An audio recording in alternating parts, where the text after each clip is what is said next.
April 1945. As Allied forces swept through a collapsing Germany, hundreds of SS women abandoned their posts. Some burned documents. Others tore off their uniforms and vanished into the chaos. Irma Grese, just 21, had once patrolled Bergen-Belsen with a whip and a smile. Her power inside the wire was absolute. Like thousands of others, she was trained at Ravensbrück, not to serve, but to control, punish, and kill. When the Reich surrendered, their names surfaced in scattered reports, but their faces vanished. So what happened to these women? Who was caught? Who faced justice? And who quietly disappeared into post-war life, untouched? Women of the SS, inside the machinery of Nazi terror. They weren't soldiers. They weren't monsters from a nightmare. They were secretaries, factory workers, teenage girls fresh out of school. And yet, by the end of the war, they stood inside barbed wire fences, holding rifles, barking orders, deciding who would live and who would die. The Nazi regime didn't just recruit men to carry out its crimes. It trained thousands of women, ordinary women, to run the camps of death. And for many of them, it all started with a job ad. In 1942, as the final solution expanded and the Nazi war machine stretched thin, the SS needed help. Leaflets appeared across Germany.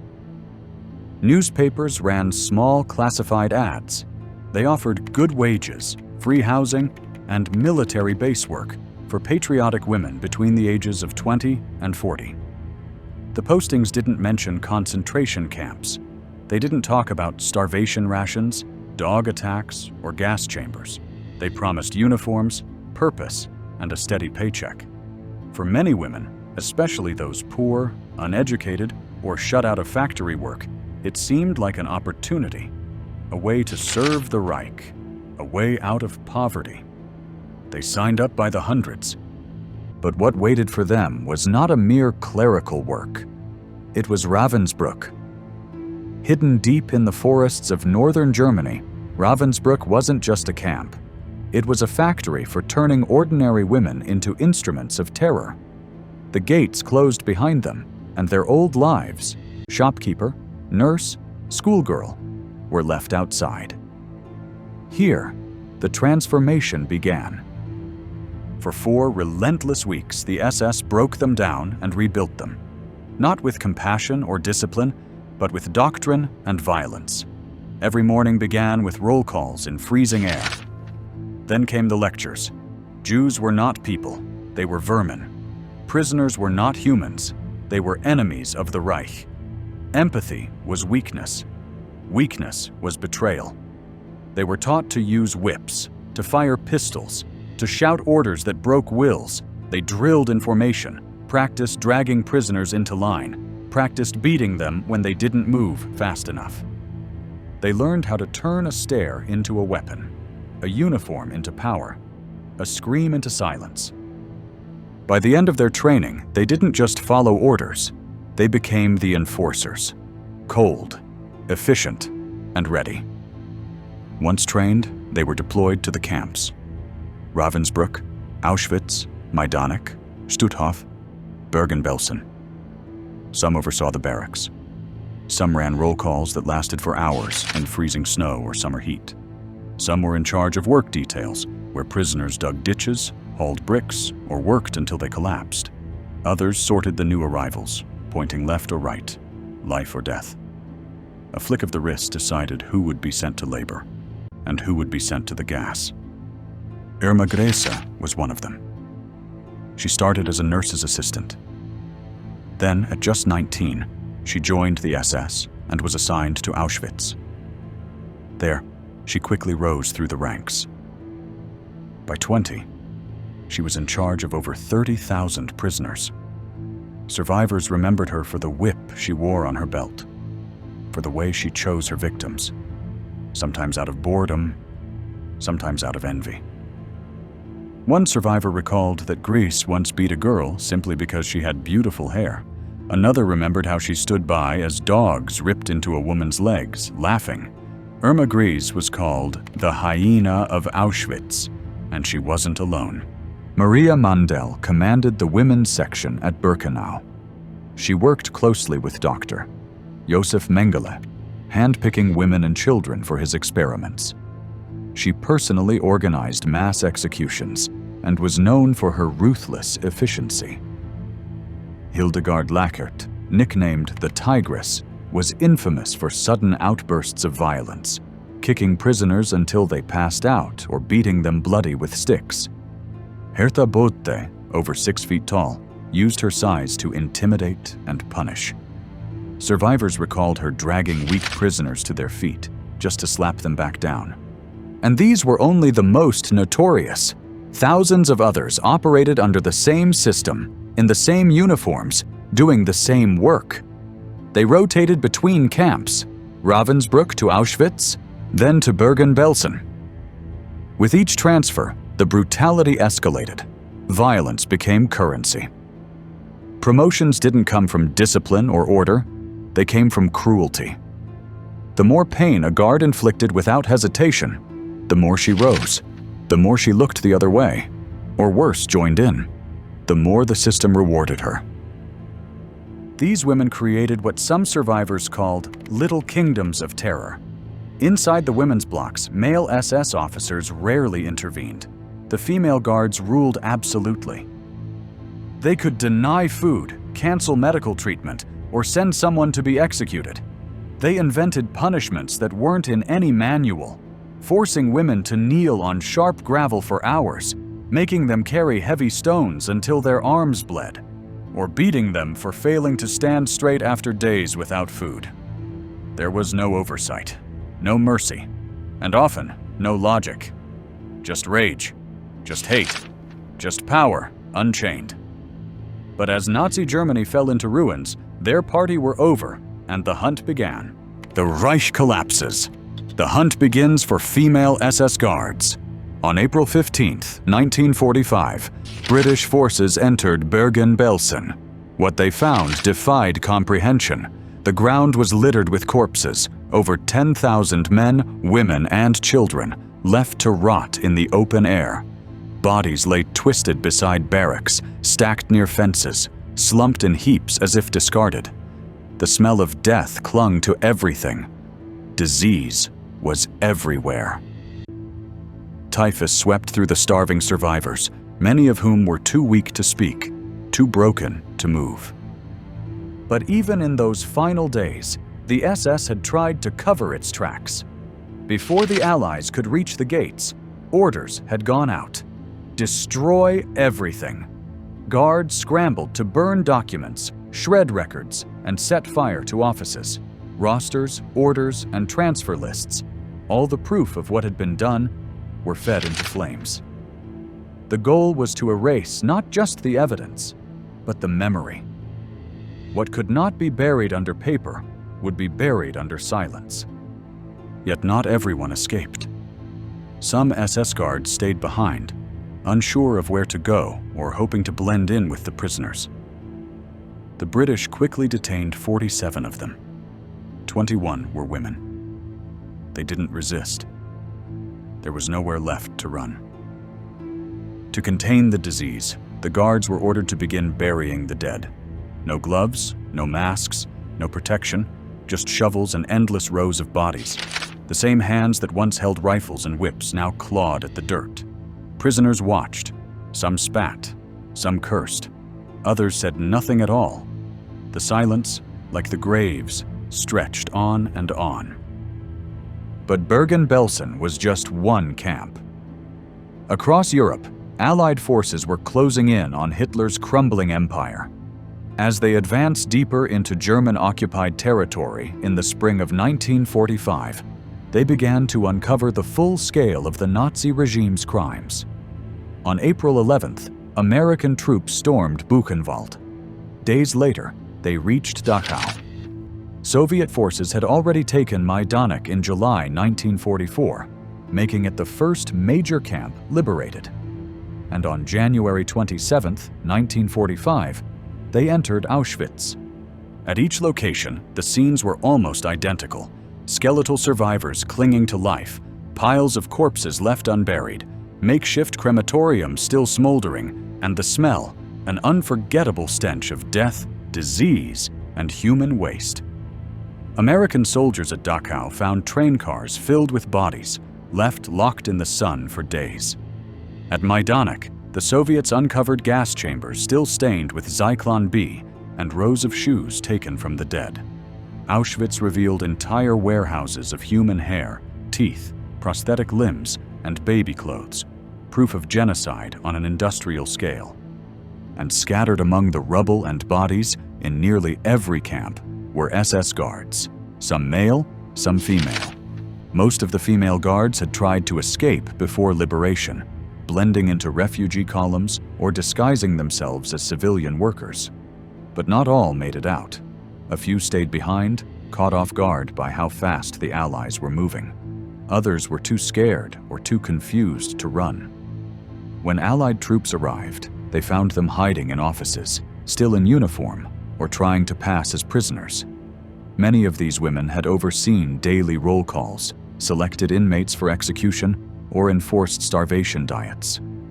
Now, they stood silent as the crimes they had enforced came into view. And the world finally began to see who they really were. Some guards tried to vanish the moment the war ended. They tore off SS insignia, slipped into prisoner clothing, and hid among the survivors. Others escaped before Allied troops arrived, sneaking through back gates, disappearing into villages, or joining the columns of refugees with forged identity papers. In the confusion of collapsing front lines, many succeeded, but not all.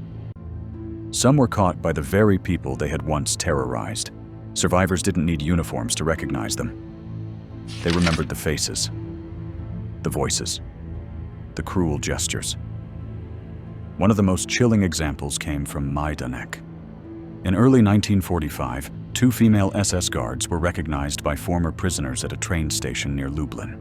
The news spread fast. A crowd gathered. There was no trial, no orders, just fury. The women were beaten to death on the platform. It wasn't official justice, but it was memory, rage, and grief, breaking loose all at once. Elsewhere, Allied troops began systematic arrests. At Bergen-Belsen, 21 female guards were captured during the British liberation on April 15, 1945.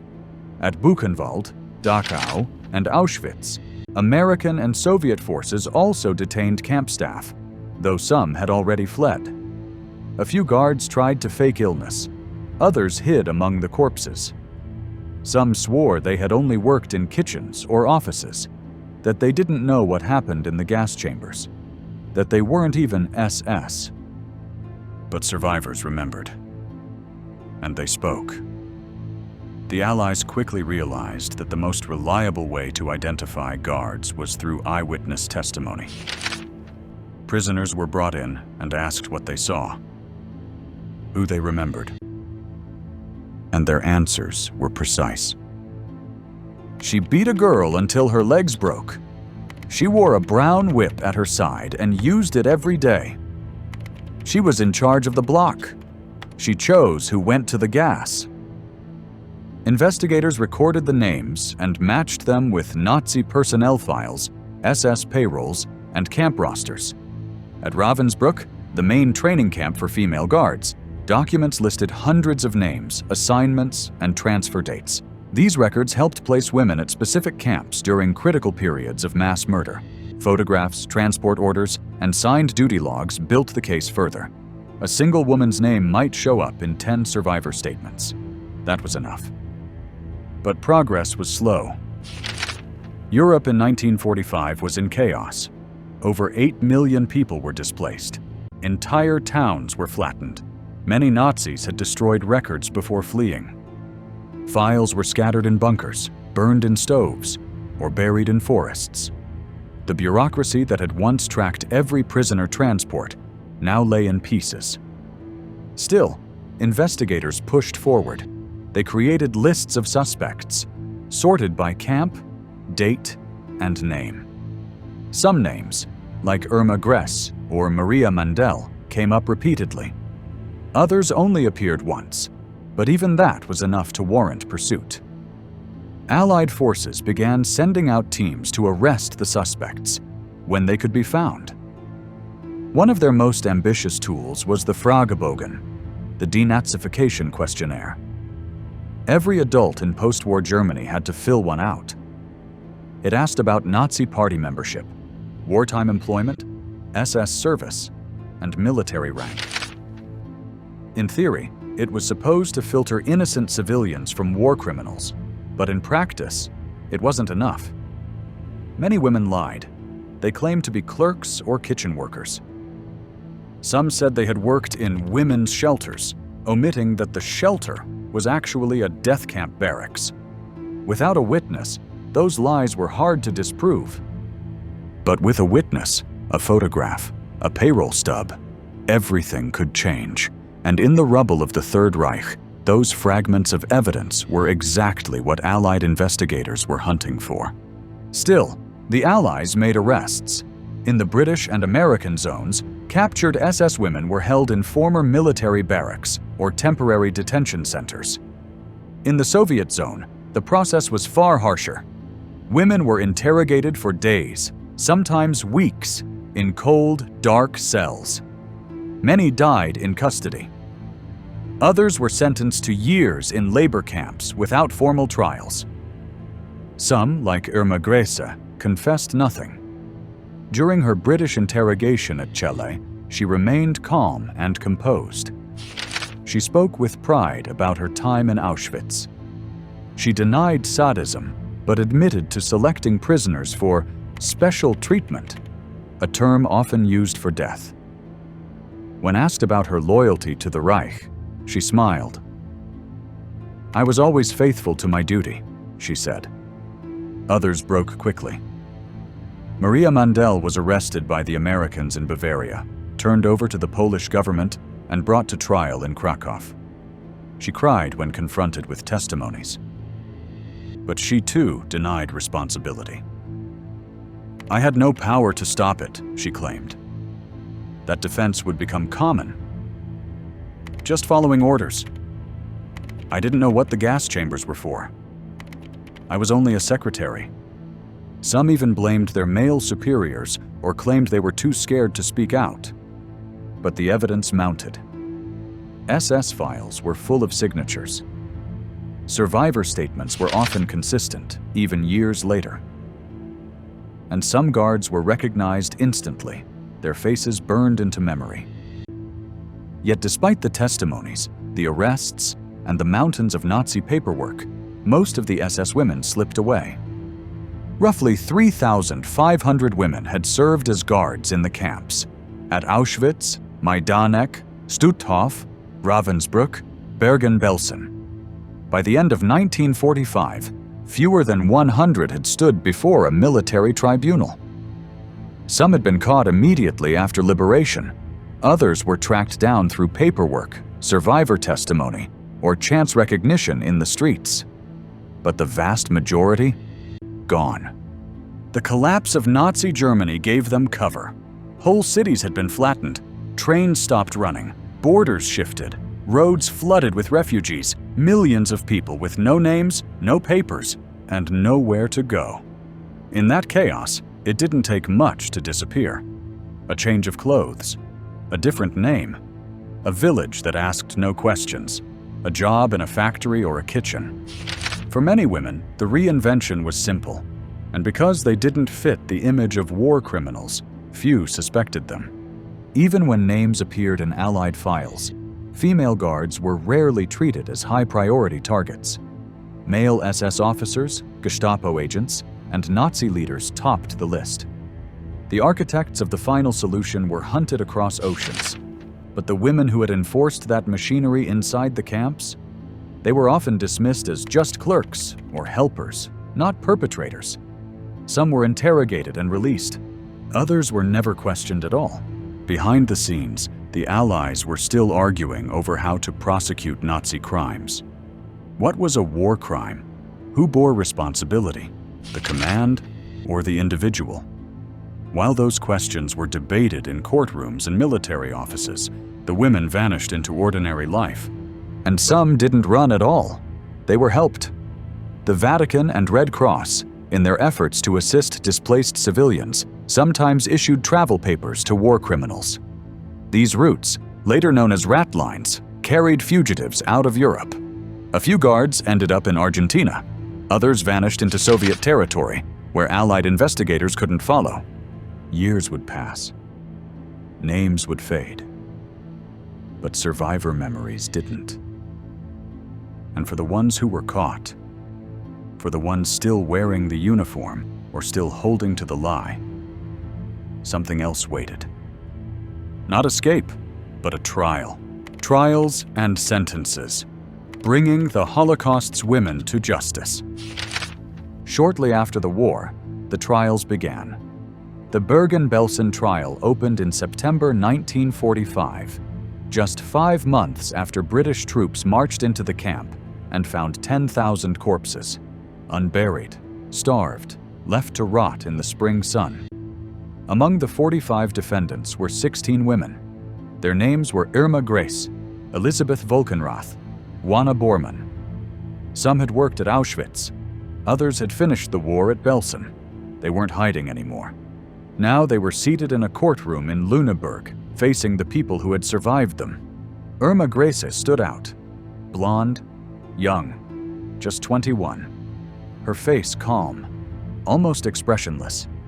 She listened as survivor after survivor pointed to her and spoke. She beat my sister until she collapsed. She picked girls to die because she didn't like how they braided their hair. She sent my mother to Mengele. Over and over, the same stories returned. Grease with a riding crop. Grease with a whip. Grease walking dogs through the prisoner barracks, laughing when they lunged. She never cried, never denied. And when the judge asked if she had anything to say before sentencing, she simply shook her head. On November 17, 1945, the court delivered its verdict: guilty. Grese, Volkenrath, and Bormann were sentenced to death. The execution took place on December 13th at the British military prison in Hamelin. The hangman was Albert Pierre Point. Grese was the first. She wore a plain prison dress. Her hands trembled slightly, but she walked to the gallows on her own. When asked if she had last words, she looked up and said one word: Schnell.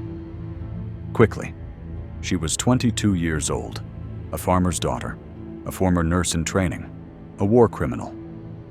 Her body was later buried in an unmarked grave behind the prison. Other trials followed. In Poland, the Auschwitz trial began in late 1947. This time, the courtroom was in Krakow, and the crimes were even harder to grasp. Maria Mandel stood among 40 former SS staff and camp functionaries. Known to prisoners as the Beast, Mandel had run the women's camp at Auschwitz-Birkenau. She had overseen the selections on the ramp, personally choosing who would live, who would die, and who would be sent to Joseph Mengele for experiments. During the trial, she remained composed, calm, almost pleasant. She answered questions with precise detail, referred to camp procedures, and never once admitted wrongdoing. But survivors described a woman who smiled during hangings, who sent mothers and daughters to the gas together without hesitation. The court listened, and they believed the witnesses. On December 22, 1947, Maria Mandel was sentenced to death alongside 22 others. She was executed a few days later in Krakow by hanging. Her body was never recovered. That same day, 38 other former Auschwitz personnel, mostly men, but several women as well, were also hanged. The executions were carried out quietly, without public spectacle. The Stutthof trial, 1 year earlier in 1946, took place in Gdansk. This time, the Polish government allowed the public to watch. Thousands came. They packed into the square like it was a football match. The accused, 10 men and 5 women, were lined up and hanged in front of a crowd of 50,000. One of them was Gerda Steinhoff, just 25 years old. known for kicking prisoners in the stomach during roll calls. Another, Wanda Klaff, claimed she had been too busy with housework to know what happened in the camp. No one believed her. The crowd stayed silent as the trap doors opened. The justice was public and final. Still, not all of them faced the gallows. Ilse Koch, the notorious Witch of Buchenwald, was among them. Prisoners remembered her walking the camp with a riding crop, pointing out tattooed inmates. They said she had their skin removed after death, collected it, and used it to create lampshades, gloves, and book covers. Whether every story was true or not, the horror she inspired was real. She was the wife of Karl Koch, the SS commandant of Buchenwald, and held terrifying influence over the prisoners. In 1947, she was tried by an American military court in Dachau. Dozens of witnesses testified to her cruelty. She wept during the proceedings, even fainted, but denied all accusations. She was sentenced to life in prison. But 2 years later, in 1949, the sentence was reduced to just 4 years, sparking international outrage. American veterans and Holocaust survivors flooded officials with protest letters. The West German government eventually retried her. In 1951, a court in Augsburg convicted her again, this time for incitement to murder and abuse of prisoners. She was given life a second time. Koch never admitted guilt. She spent the rest of her life behind bars. In 1967, at age 60, she hanged herself with bedsheets in her prison cell. The trials of former female SS guards didn't just uncover crimes, they revealed patterns. Across courtrooms in Germany, Poland, and elsewhere, legal historians began noticing the same arguments repeated over and over. Attempts to explain, excuse, or erase what had happened behind barbed wire and guard towers. One common defense was structural coercion. Many women claimed they had been swept up in a system beyond their control. They said they were just following orders, that male officers made all the decisions, and that disobedience would have meant punishment, or worse. But the records told a different story. These women had volunteered. No one was forced into the SS Auxiliary Corps. Not a single female guard was executed or imprisoned for refusing to serve, and many had eagerly climbed the ranks. Another line of defense was denial of knowledge. Some said they never knew what the camps were for, that they worked in offices or kitchens, that they never saw a gas chamber. But these were not ordinary workplaces. In camps like Auschwitz, Majdanek, and Stutthof, mass killings were not hidden. The smell of burning bodies, the cries from the selection ramps, these were daily realities. Courts examined transport lists, duty rosters, and signed paperwork. The claim of ignorance quickly fell apart. Some admitted to being there, but minimized their roles. They claimed to have only done administrative work, or that they were present, but never violent. Yet survivors remembered who beat them, who called them by number, who stood at roll call with a whip or a dog. When the same names appeared again and again in survivor testimony, it was no longer a matter of perspective. Economic hardship came up too. Several women said they joined the camps because they needed the money. The SS offered steady pay, food, housing, even pensions. But financial struggle did not explain cruelty. It didn't explain why some took pleasure in punishments or why promotions often followed acts of brutality. There was also an effort to relativize the circumstances. Defendants claimed that wartime suffering had affected everyone, that both sides did terrible things, that everything was chaotic and confused. Some even said the victims were enemies of the state.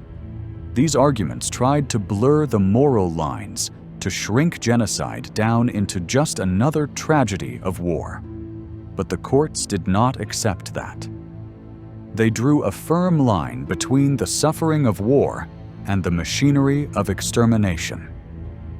Each defense reflected a deeper refusal, not just to accept blame, but to understand the system they helped run. Some lied to save themselves. Others may have believed what they said. But the facts held. Records survived. Witnesses spoke. And in trial after trial, those defenses collapsed. Still, almost all of them escaped. Out of the estimated 3,500 women who had served as guards in Nazi concentration camps, fewer than 100 were prosecuted in the first years after the war. The majority were never identified, located, or brought to justice. They vanished into the fog of post-war Europe, benefiting from destroyed records, overwhelmed legal systems, and the shifting priorities of the Allied powers as Cold War tensions began to rise. Trials and sentences. Bringing the Holocaust's women to justice. Shortly after the war, the trials began. The Bergen-Belsen trial opened in September 1945, just 5 months after British troops marched into the camp and found 10,000 corpses, unburied, starved, left to rot in the spring sun. Among the 45 defendants were 16 women. Their names were Irma Grese, Elisabeth Volkenrath, Juana Bormann. Some had worked at Auschwitz. Others had finished the war at Belsen. They weren't hiding anymore. Now they were seated in a courtroom in Lüneburg, facing the people who had survived them. Irma Grese stood out, blonde, young, just 21. Her face calm, almost expressionless. She listened as survivor after survivor pointed to her and spoke. She beat my sister until she collapsed. She picked girls to die because she didn't like how they braided their hair. She sent my mother to Mengele. Over and over, the same stories returned. Grese with a riding crop. Grease with a whip. Grease walking dogs through the prisoner barracks, laughing when they lunged. She never cried. Never denied. And when the judge asked if she had anything to say before sentencing, she simply shook her head. On November 17, 1945, the court delivered its verdict. Guilty. Grese, Volkenrath, and Bormann were sentenced to death. The execution took place on December 13th at the British military prison in Hamelin. The hangman was Albert Pierrepoint. Grese was the first. She wore a plain prison dress. Her hands trembled slightly, but she walked to the gallows on her own. When asked if she had last words, she looked up and said one word. Schnell. Quickly. She was 22 years old, a farmer's daughter, a former nurse in training, a war criminal. Her body was later buried in an unmarked grave behind the prison. Other trials followed. In Poland, the Auschwitz trial began in late 1947. This time, the courtroom was in Krakow, and the crimes were even harder to grasp. Maria Mandel stood among 40 former SS staff and camp functionaries. Known to prisoners as the Beast, Mandel had run the women's camp at Auschwitz-Birkenau. She had overseen the selections on the ramp, personally choosing who would live, who would die, and who would be sent to Josef Mengele for experiments. During the trial, she remained composed, calm, almost pleasant. She answered questions with precise detail, referred to camp procedures, and never once admitted wrongdoing. But survivors described a woman who smiled during hangings, who sent mothers and daughters to the gas together without hesitation. The court listened, and they believed the witnesses. On December 22, 1947, Maria Mandel was sentenced to death alongside 22 others. She was executed a few days later in Krakow by hanging. Her body was never recovered. That same day, 38 other former Auschwitz personnel, mostly men but several women as well, were also hanged. The executions were carried out quietly, without public spectacle. The Stutthof trial, 1 year earlier in 1946, took place in Gdansk. This time, the Polish government allowed the public to watch. Thousands came. They packed into the square like it was a football match. The accused, 10 men and 5 women, were lined up and hanged in front of a crowd of 50,000, One of them was Gerda Steinhoff, just 25 years old, known for kicking prisoners in the stomach during roll calls. Another, Wanda Klaff, claimed she had been too busy with housework to know what happened in the camp. No one believed her. The crowd stayed silent as the trap doors opened. The justice was public and final. Still, not all of them faced the gallows.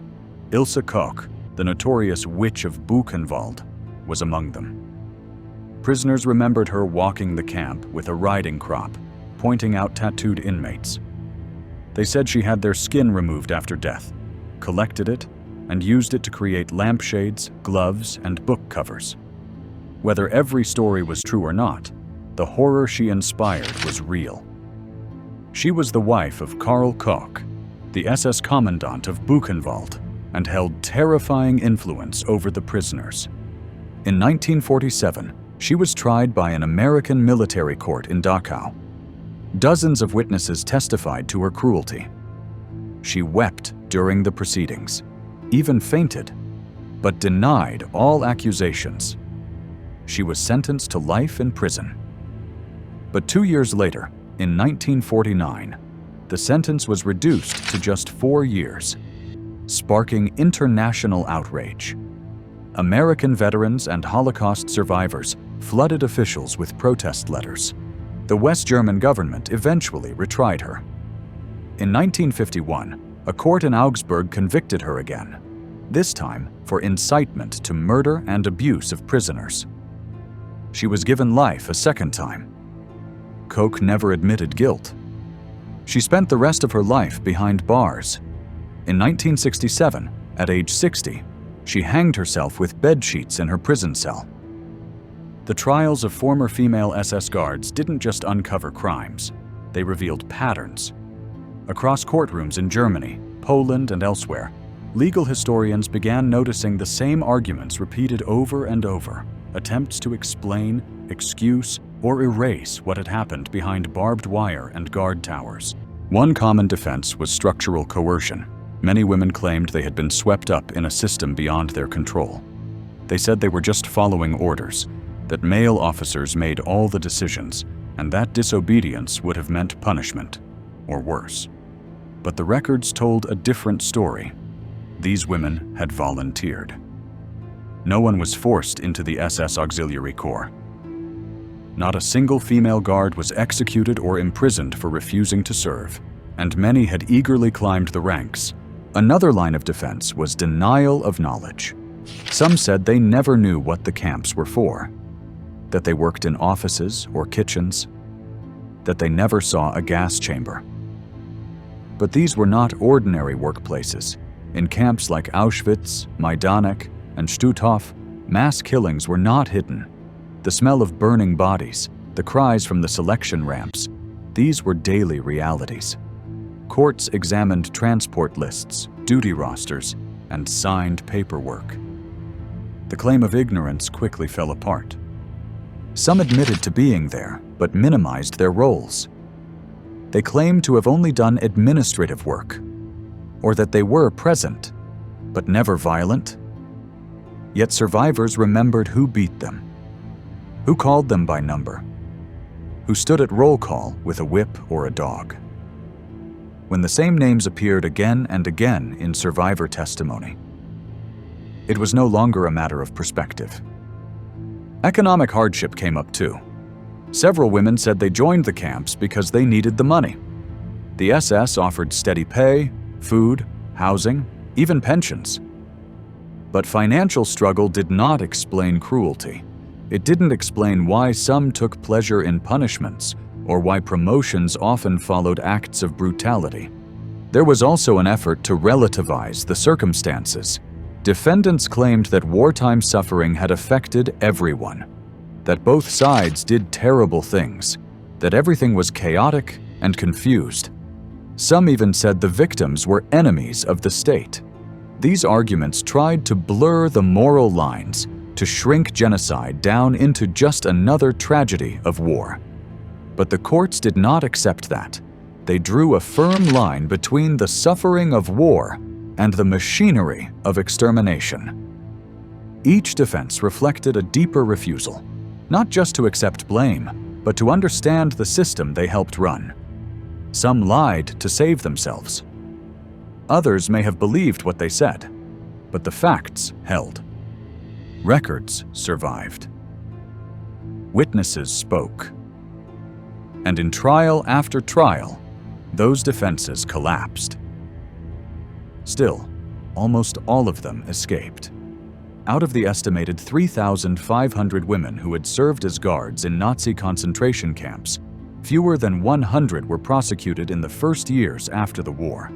The majority were never identified, located, or brought to justice. They vanished into the fog of post-war Europe, benefiting from destroyed records, overwhelmed legal systems, and the shifting priorities of the Allied powers as Cold War tensions began to rise.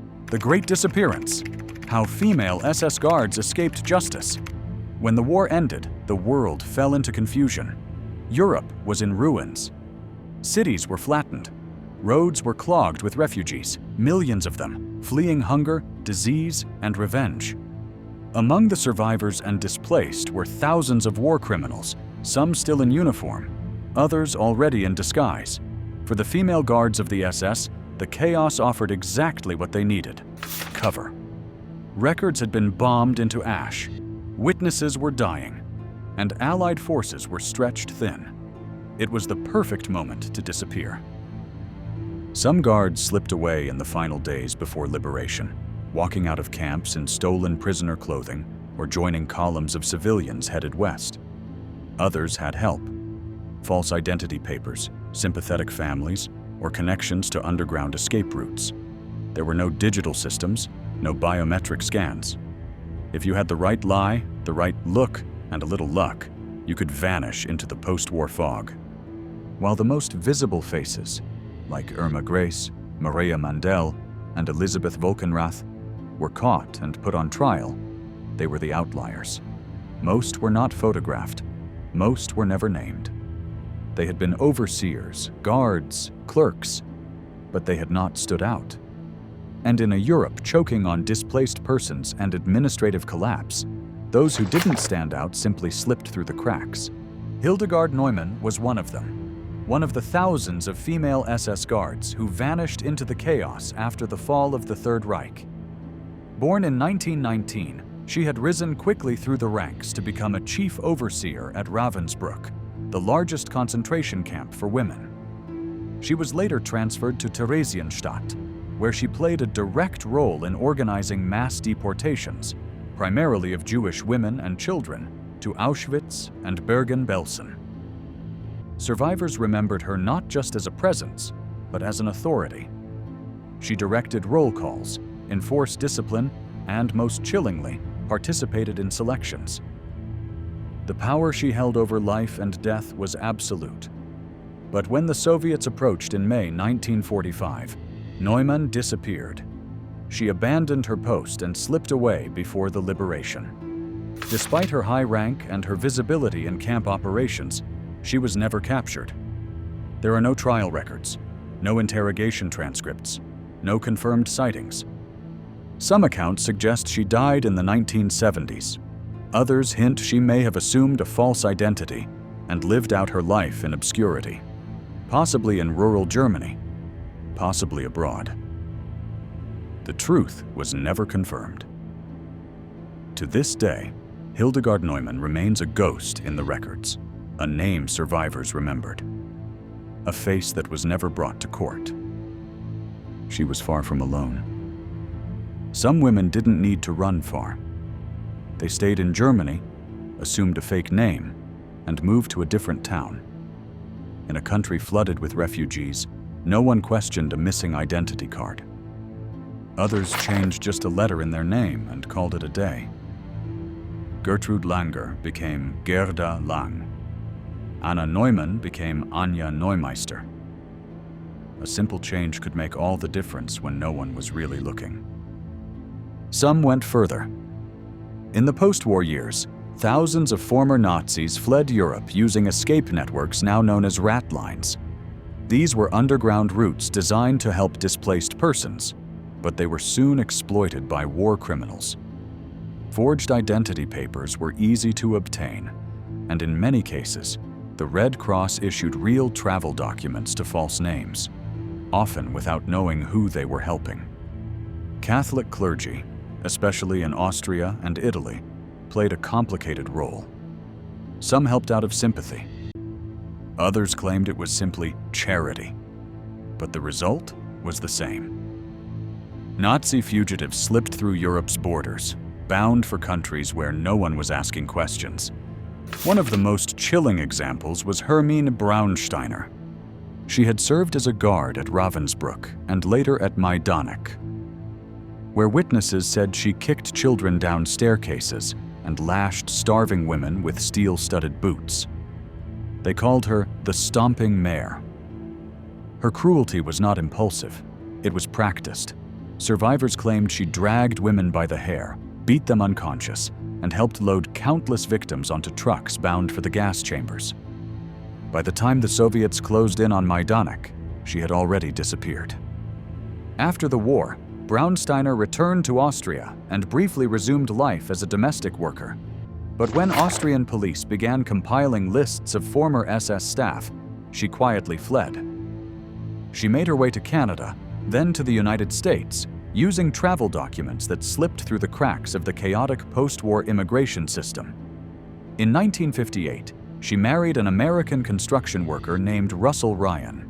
She took his last name and became a U.S. citizen, Hermine Braunsteiner Ryan. As the Cold War heated up, Western priorities shifted dramatically.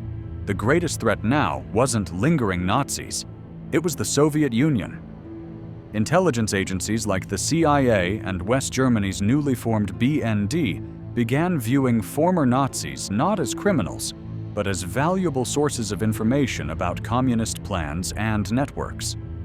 In one documented case, Hildegard Lackert, known as the Tigress of Majdanek for her brutality, was reportedly approached by Western intelligence agencies after being released from prison in the 1950s. Declassified documents and press investigations later indicated that both the CIA and BND viewed her knowledge of Soviet zone operations as useful, regardless of her wartime atrocities, which helped shield her from renewed prosecution.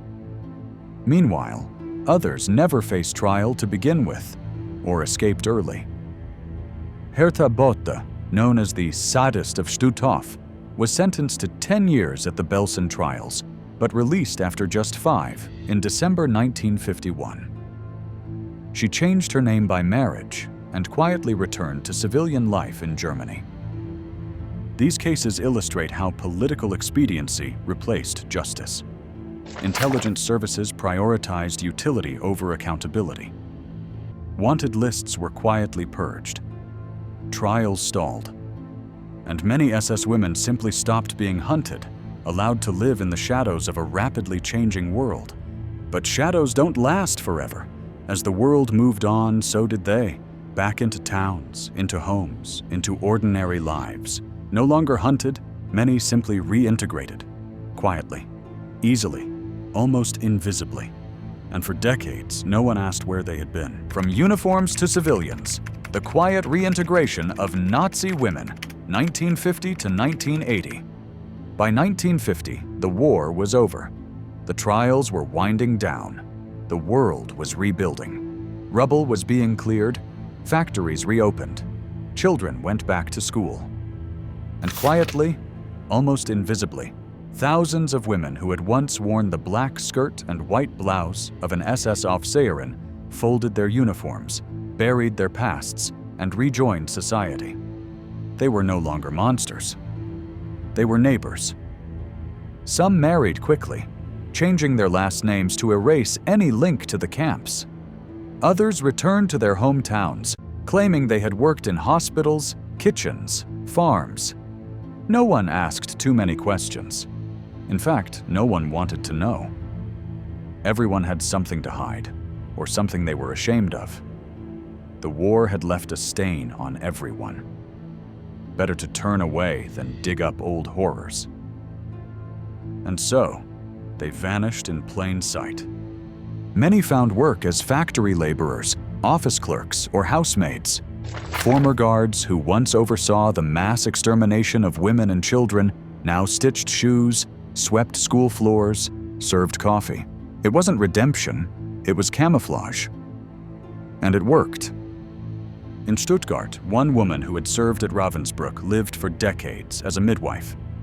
In Hamburg, a former overseer from Stutthof ran a grocery store. In Düsseldorf, another woman, a former guard at Majdanek, became a school teacher.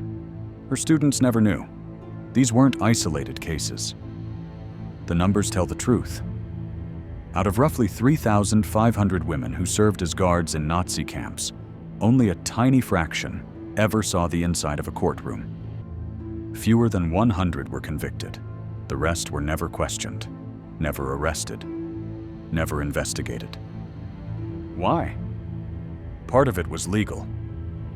In 1951, West Germany passed a new law that quietly closed the door on meaningful prosecution. It reclassified many former Nazis as exonerated and allowed those with light involvement to receive full civil rights again. The law didn't just forgive, it rewarded. Former guards began collecting state pensions. Time spent in a concentration camp as an SS employee counted toward retirement.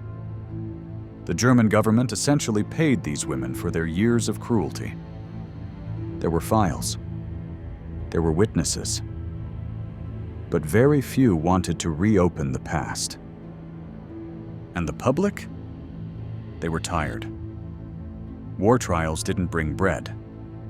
They didn't fix roofs. To many West Germans, they felt like punishment for the whole country. They didn't want to hear about Auschwitz anymore. They wanted to hear about rebuilding. Even in East Germany, which styled itself as anti-fascist, the focus was on propaganda, not justice. The worst offenders were paraded and executed, but many mid-level guards slipped through, and some were even recruited as informants. So the women returned to daily life. They raised families. They went to church. They took vacations. Some never spoke about the camps again. Others told partial lies. One said she had worked in administration. Another claimed she was a Red Cross nurse. A third said she had helped with food supplies. In one interview decades later, a former guard admitted, "I told my husband I had worked in an orphanage. I kept up the lie for 30 years. But not all the past stayed buried. Some of these women cracked under the weight of their own silence. In the decades after the war, a quiet psychological mystery began to surface across West Germany. Psychiatrists, especially those working in public clinics and trauma units, encountered an unusual group of patients, middle-aged women with no combat experience, no history of being imprisoned, but who displayed symptoms often seen in war survivors: chronic insomnia, panic attacks, alcohol dependence, dissociative episodes. Some exhibited what would now be diagnosed as PTSD, though at the time, such labels were not widely applied outside of combat veterans. These women rarely volunteered details about their pasts. But over time, cracks appeared. In therapy, some slipped into fugue-like states, muttering names, barking orders, describing uniform details or roll calls. A few broke down completely. One woman, according to a 1974 psychiatric report, confessed she had worked in the place with the wire fences and couldn't stop seeing the faces. Another reportedly woke up screaming every night at precisely 3:07 a.m., the documented hour when hangings had taken place in the camp where she had once served. What these psychiatrists were uncovering, without fully realizing it, were former female SS guards, living under assumed names or quietly reintegrated into post-war society. They weren't treated as perpetrators. The post-war medical system saw them only as patients. There were no legal investigations, no coordination with justice departments. Confidentiality rules sealed their identities. Many of these women had adopted new personas so thoroughly that their past selves seemed like ghosts. This wasn't always a conscious deception. It was, in part, a form of dissociation. Some created elaborate alternative biographies: wartime nurses, refugee helpers, clerks. They recited these lives so often they began to believe them. When confronted by a family member, or sometimes a sudden memory, they could become numb or hostile, as if the truth were a threat to their very survival. Families often lived in quiet confusion. Children described mothers who were cold, withdrawn, sometimes terrifying in their discipline. One son, interviewed years later, said, "She never cried. She never laughed either. She just existed." Others recalled being told never to ask about what happened during the war. The silence was absolute.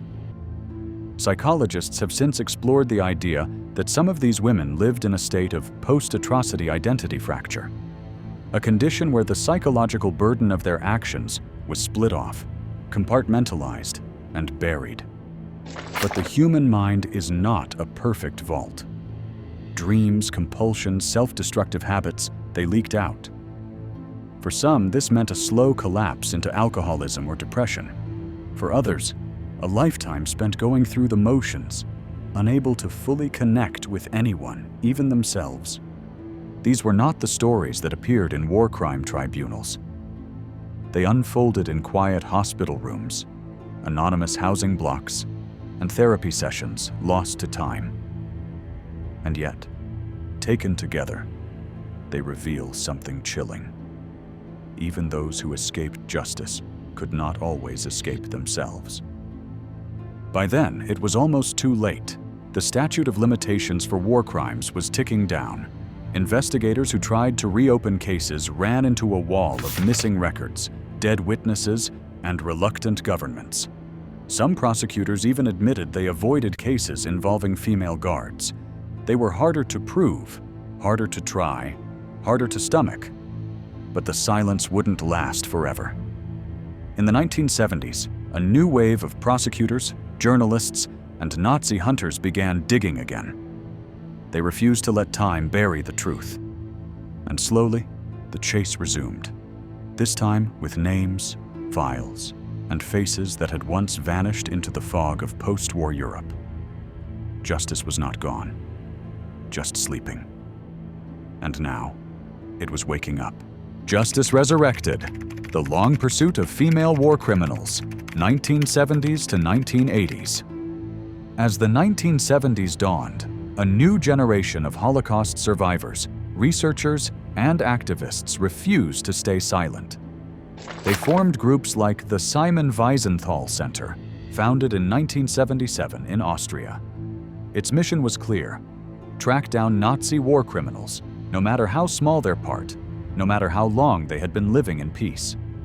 They interviewed survivors in Israel, the United States, France, Canada. They collected wartime documents from Eastern Europe. They used photographs from old camps, Red Cross lists, and train schedules from the Reichsbahn. They compared faces, names, stories. And slowly, they found the women who had disappeared. One of the first major breakthroughs was the reopening of the Majdanek case in Düsseldorf.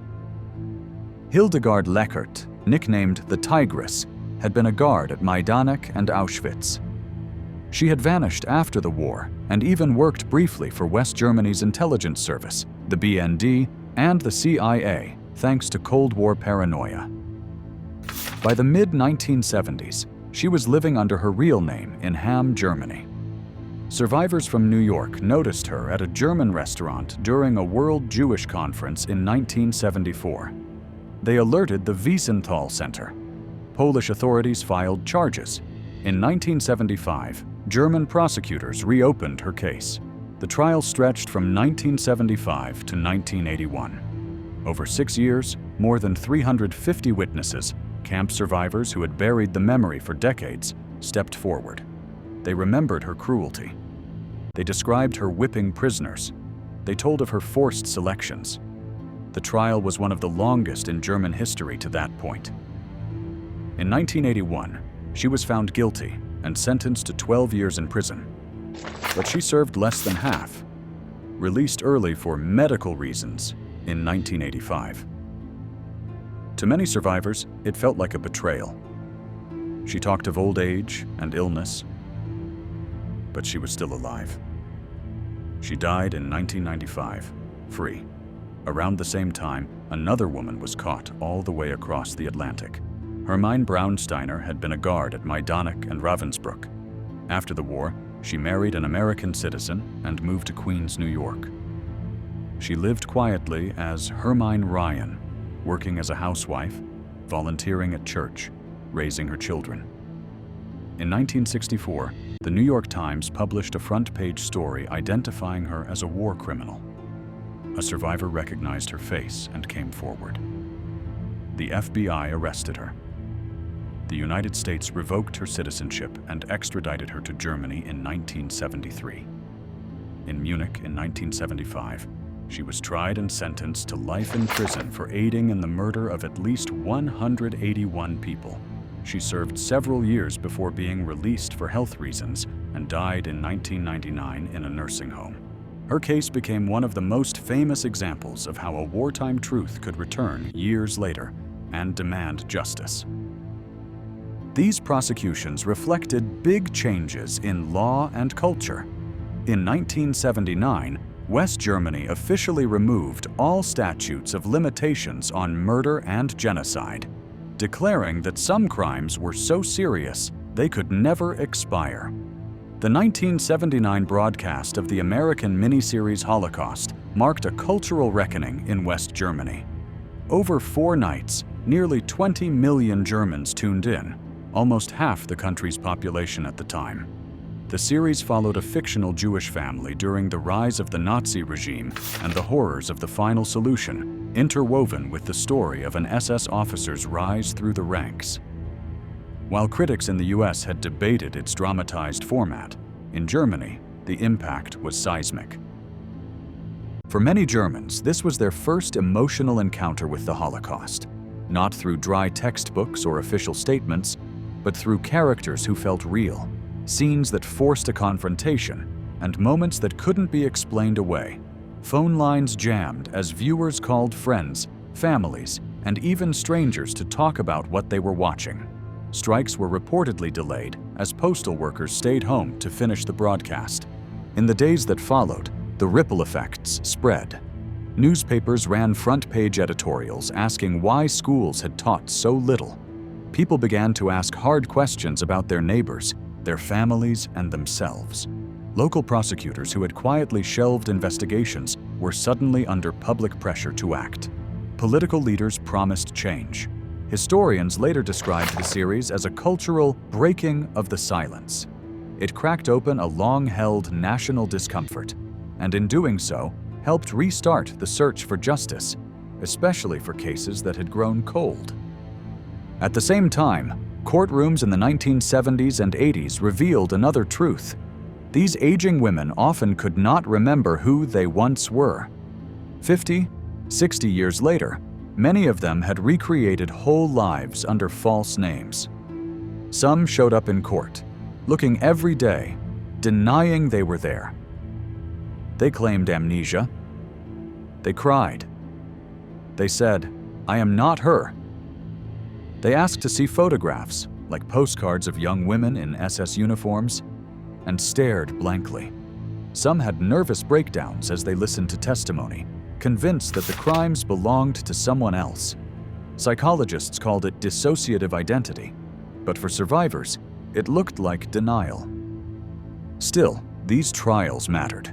They established an important principle. Even after 40 years, you can be held accountable. Time does not erase guilt. Auschwitz was not a history lesson, it was a crime scene.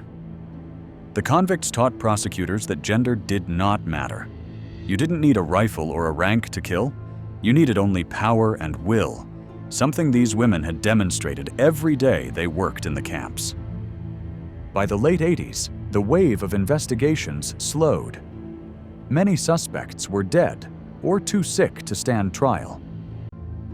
But the prosecutions of Braunsteiner, Lechert, Ilse Steinbusch, found in France in 1987 and prosecuted in 1988, and others showed that justice can return, even decades later. They reopened archives. They inspired documentaries. They led to law school courses on female participation in genocide and feminist legal analysis. They challenged the idea that evil has no face, or that it only has a man's. And still, many slipped away. Some died before they were found. Others lived out their final days in private homes, still guarded by silence. They were not generals. They weren't the masterminds behind the final solution. Most weren't even in command. But they were there, on the watchtowers, in the barracks, on the selection ramps.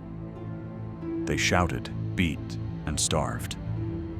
They chose who would live a little longer and who would go straight to the gas chambers. And when the war ended, when the camps were opened and the horror was revealed, most of them simply walked away. Of the more than 3,500 women who served as SS guards in Nazi concentration camps, fewer than 100 were ever brought to trial. The rest vanished into the post-war chaos. Some changed their names and started families. Others took jobs as cleaning ladies or nurses or school administrators. A few even worked for governments and intelligence agencies. And for decades, no one came looking. Justice did not follow them. Silence did. The trials that did take place, Bergen-Belsen, Auschwitz, Stutthof, Majdanek, offered brief glimpses of truth. Survivors spoke, names were listed, faces were remembered. Some of the worst women, Irma Grese, Maria Mandel, Hildegard Lackert, were held accountable. A handful were hanged. A few served prison time. But it wasn't enough. Not even close.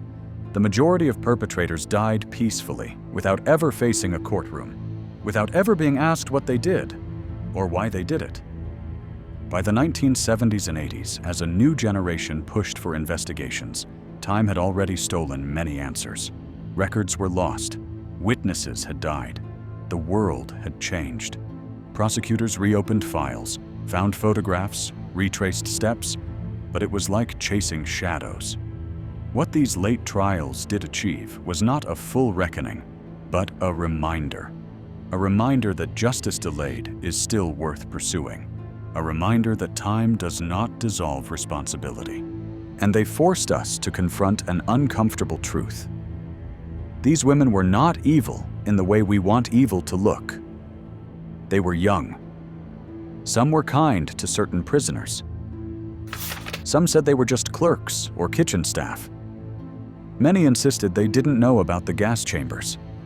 But witnesses remembered. And the system doesn't need monsters.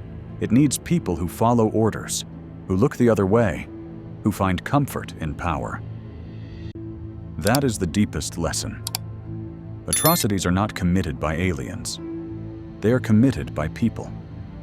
Ordinary people. By the girl who answered a job ad. By the woman who wanted a better salary. By the clerk who thought someone else was responsible. They participated in genocide not always with cruelty, but with compliance. And that is why their story matters today. Because the machinery of mass violence still exists in the world. Because authoritarian regimes still rise. Because dehumanization still works. And because silence, willful, convenient, protective silence, is still the most powerful weapon of all. So we remember them. Not to glorify, not to sensationalize, but to understand. So that when history starts to repeat itself, and it always tries, we know what to look for. And we know that justice, even if it arrives too late, is still worth demanding.